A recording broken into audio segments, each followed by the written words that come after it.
अब देखिए, अगर सम ऑफ फर्स्ट एन टर्म्स मान लीजिए आपको दिया हुआ है 3n² प्लस 5n, और इससे आपको जनरल टर्म निकालना है।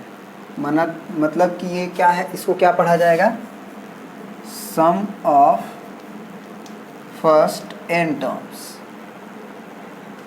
Is given by 3n² plus 5n, ऐसे दिया हुआ है। और find out general term,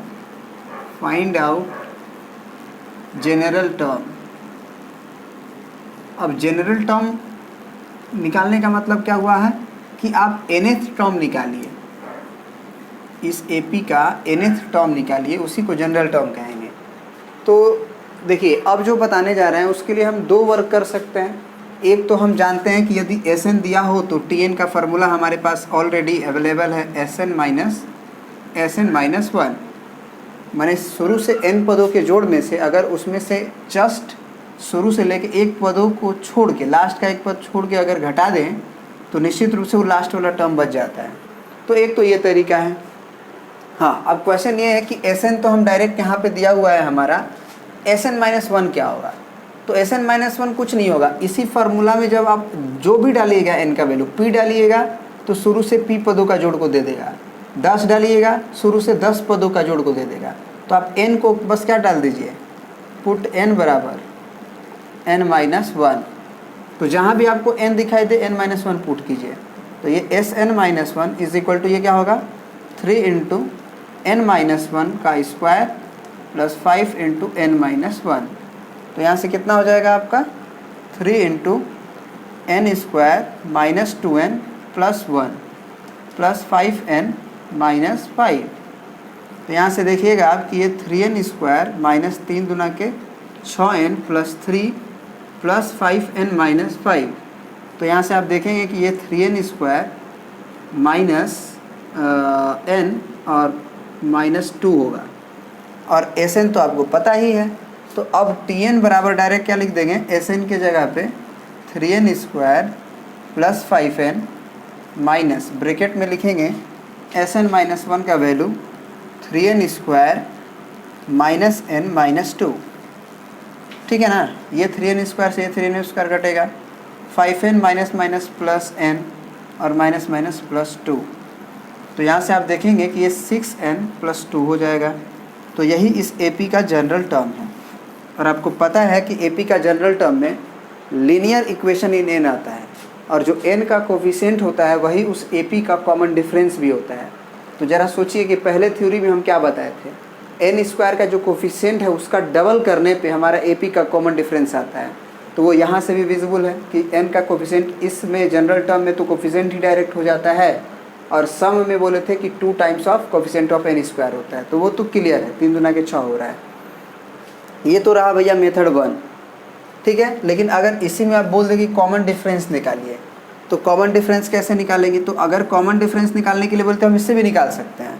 common difference क्या होता है हमारा, है ना, T2 माइनस T1 या T3 माइनस T2। तो यहाँ से T2 निकाल दीजिए, T2 निकालिएगा तो 6 दूना के 12 और 2 14, और T1 निकालिएगा तो 6 और 2 8। यानी कि आप देखेंगे वैसे भी कॉमन डिफरेंस तो 6 ही था, और यहाँ भी आ रहा है 6 ही, है ना, इसमें कोई दिक्कत नहीं है। अब क्या होता है कि इस AP मतलब इसी क्वेश्चन में एक कॉन्सेप्ट है कि अगर हम मतलब फाइंड AP बोल दे, इसको दे के क्या है कि general term summation of first term of n, sum of first n terms is given by 3n² plus 5n, then find AP। तो AP का मतलब होता है a plus d, a plus 2d, a plus 3d and so on. ये निकालने की बात कर रहे हैं। तो हम एक मेथड है ये भी है कि अगर हमारा जनरल टर्म निकल गया तो अब हम क्या करेंगे, T1 के लिए n बराबर 1 पुट करेंगे तो 6 2 8 होगा। T2 के लिए हम 2 पुट करेंगे तो 6 दूना 12 और 2 14 होगा। फिर T3 के लिए हम 3 पुट करेंगे तो 6 3 18 और 2 20 होगा। तो इस तरह से 8 6 14 14 6 20 20 6 26 डॉट डॉट डॉट करके लिख देंगे। ये मेथड 1 हुआ। अब जो हम चीज़ें बताने जा रहे हैं उस चीज़ से आप इस चीज़ को समझिएगा, बहुत कॉन्सेप्चुअल है और समझना भी पड़ेगा आपको। बहुत मज़ा भी आता है, ऐसा कॉन्सेप्ट है कि आपको लगेगा कि नहीं वास्तव में है, ये कॉन्सेप्ट है ना। उस कॉन्सेप्ट को देखिए, ये क्या है। अगर हम बोले कि अगर ये Sn है तो S1 क्या होगा, तो S1 तो हम निकाल ही सकते हैं। क्या S1 जो होगा वो T1 होगा, A होगा, फर्स्ट टर्म ही होगा। S1 का मतलब क्या होता है, पहले ये पढ़िए। S1 का मतलब सम ऑफ फर्स्ट वन टर्म्स। इसका मतलब क्या हुआ, किसी AP का एक पद का जोड़। क्या मतलब हुआ, 1 + 3 + 5। ये तो समझ में आता है कि S2 का मतलब होता है 1 + 3, 2 शुरू से 2 पदों का जोड़ 4 होगा। S3 का मतलब होता है 1 + 3 + 5, शुरू से 3 पदों का जोड़, तो 5 3 8 1 9। लेकिन S1 का मतलब क्या होता है, शुरू से 1 पदों का जोड़, तो वो तो एक ही रह जाएगा ना। इसका मतलब कि S1 = T1 = A लिख सकते हैं। S1 को ही हम फर्स्ट टर्म भी बोल सकते हैं, कोई तकलीफ नहीं है फर्स्ट टर्म निकालने में। अगर हम बोले कि S2 क्या होगा, तो S2 होगा शुरू से लेके 2 पदों का जोड़, शुरू से लेके 2 पदों का जोड़, यानी कि T1 + T2। बिल्कुल 1 + 3 होगा 4, तो शुरू से लेके 2 पदों का जोड़। अब हम बोले कि S1 का एक ये फार्मूला है, यानी कि A का एक और फार्मूला है, A = T1 = S1। First term का 2 फार्मूला हुआ आपके पास, है ना, कि T1 को ही A बोलते हैं और S1 को भी A बोलते हैं। अब D का एक फार्मूला देखिए, D का फार्मूला होता है S2 - S1। नहीं, कुछ लोग कह देते हैं कि S2 - S1 करेंगे तो D आ जाएगा, नहीं आएगा। T2 - T1 कीजिएगा तो आएगा। T2 ये गलत फार्मूला है, D का वैल्यू होता है T2 - T1। तो अगर हम ज़रा सोचिए कॉन्सेप्ट से कि अगर 2S1 में मतलब S2 में से अगर 2S1 घटा दें तब जाके ये फार्मूला D का सही होगा। अगर आप सोचिएगा कि S2 में से S1 घटा दें और D मिल जाए तो नहीं मिलेगा। उसके पीछे लॉजिक क्या है देखिए। S2 में ये नहीं है कि दूसरा टर्म केवल मौजूद है, S2 का मतलब ही होता है शुरू से लेके 2 पदों का जोड़। तो शुरू से लेके 2 पदों का जोड़ का मतलब हुआ कि S2 में केवल S2 के अंदर समाहित है T1 + T2, दोनों का सम शामिल है।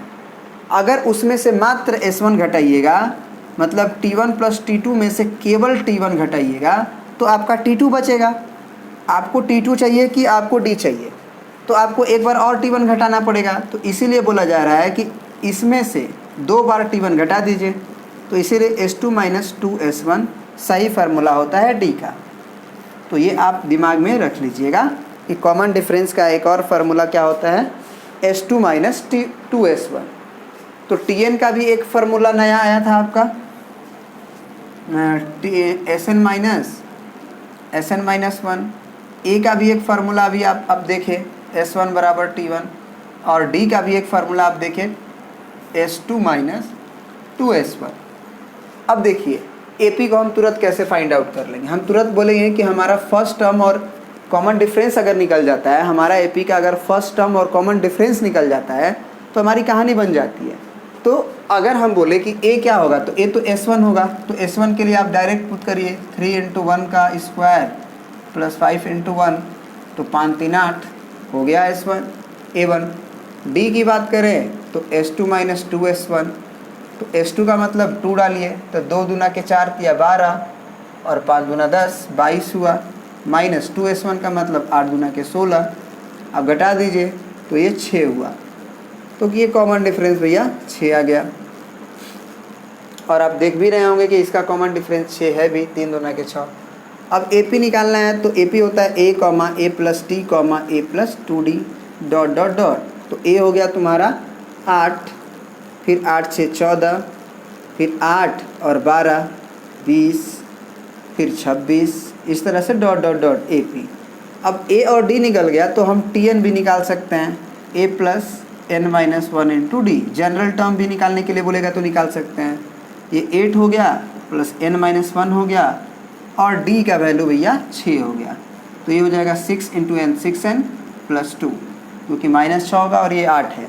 तो इसका जनरल टर्म भी हम निकाल लिए, ठीक है। अब क्वेश्चन ये उठता है कि सबसे पहले जो नोट लिखवाए थे कि एपी का जो फर्स्ट एन टर्म्स है वो क्वाड्रेटिक एक्सप्रेशन इन एन होता है जिसमें कांस्टेंट टर्म मौजूद नहीं होता है। कांस्टेंट टर्म क्यों मौजूद नहीं होता है और अगर मौजूद होगा तो क्यों नहीं एपी के वो समेशन को रिप्रेजेंट करेगा, इसका लॉजिक देखेंगे हम लोग नेक्स्ट वीडियो में। ठीक है।